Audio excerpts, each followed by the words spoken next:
अपने परिवारों को बचाने आप काम करने पैणगे। औरत जननी है, जिन्ना भी सानू सारा समाज सारे देश पूरी दुनिया में उसकी सिरजनहार औरत है।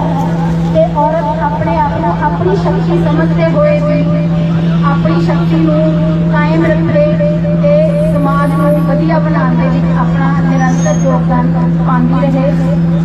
मीडिया का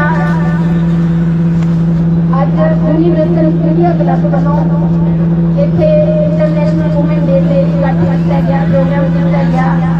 महिलावां को सन्मानित करने लई मैं डीपी खोसला जी का बहुत बहुत धन्यवाद करती हाँ। बाकी पूरी सारी टीम का भी बहुत ज़्यादा धन्यवाद करती हाँ। मैनू इत्थे उन्होंने मैं आई हाँ, मैनू बुलाया शर्मा जी के नाल मैं आई हाँ। बाकी साडी जिंदगी दे विच